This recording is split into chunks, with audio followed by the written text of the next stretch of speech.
Hi, this is Karen. This is Eman. And we are Ben. And Bento.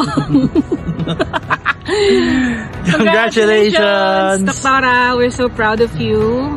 Finally, may lisensya ka na. Pwede ka na mag-shabu. Kaya kami kukuha med-cert pag kailangan namin, ha? Ako, kukuha ko sa'yo ng mga illegal na gamot. Charot lang. So proud of you. We love you. Bye-bye.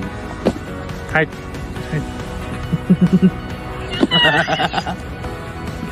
Nina, congratulations! Proud ako sa'yo. Food trip na tayo. Hello, Ninang. Congratulations. We are so proud of you. Deserve mo yan kasi nakita namin lahat ng paghihirap mo. Congratulations ulit. Yun lang. Hi, Ate Nikki! Congratulations! Mixed emotion ang tita kasi una-una naalala ko si mama mo. Alam ko tuwan-tuwa siya sa event dahil siya ang may gusto nitong makita kang ganyan na passing board, Neng. Kaya, I'm so proud of you, Neng. Sana, Neng, huwag mo kami makakalimutan. At proud na proud ako sa'yo. We love you so much. Congrats, Doktora Nikki. Dumating na ang puso kong nagdurugo. 1, 2, 3. Congrats. Ano? Congrats, Doktora Nikki. Congrats, Doktora Nikki.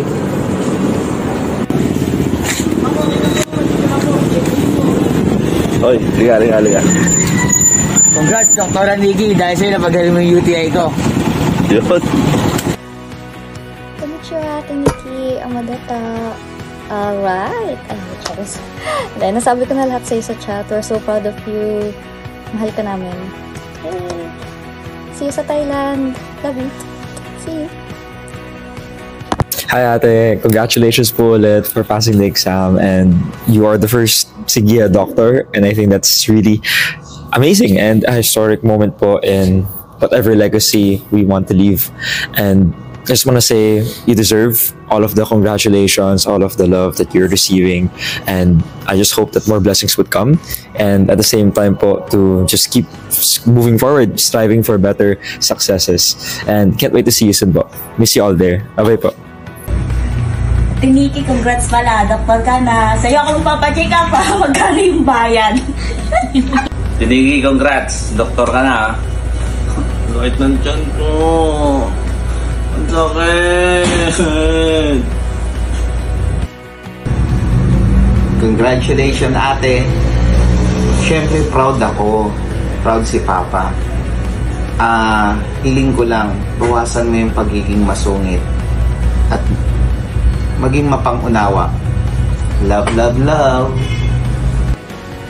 Hi, Dr. Nikki. Super congrats for passing the board exam and getting that MD. Sobrang congrats kasi worth it lahat ng pagod at lahat ng pinaghirapan mo. So yun, super proud of you. Thank you rin for all the guidance, like me as a clerk, as a med student pa rin. And then your advice, I always take them to heart.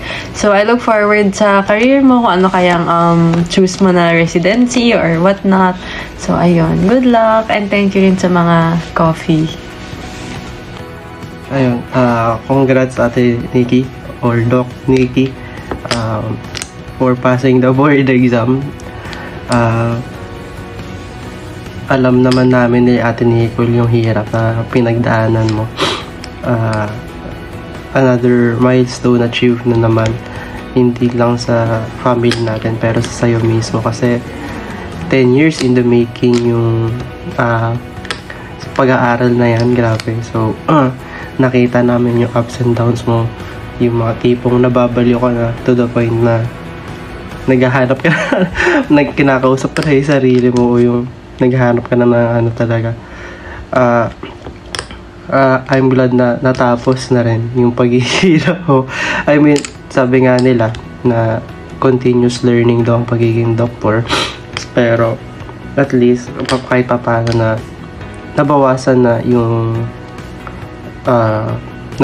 nabawasan na yung bagahe mo sa nararamdaman mo ngayon, and I hope na ma-enjoy mo yon yung mga susunod na mangyayari kasi ayun yung parang kumbaga bunga ng paghihirap mo for that ilang years sa aaral. So yun lang, te. Just wanted to let you know na kahit anong mangyari, kami ni Ate Nico, nandito lang kami. Kahit maging single for life ka, andito pa rin kami nila ate. Kasi tayo na lang rin naman. And actually, naging thankful din ako dahil dyan sa board exam mo, kasi parang mas lalo na rin tayo naging close.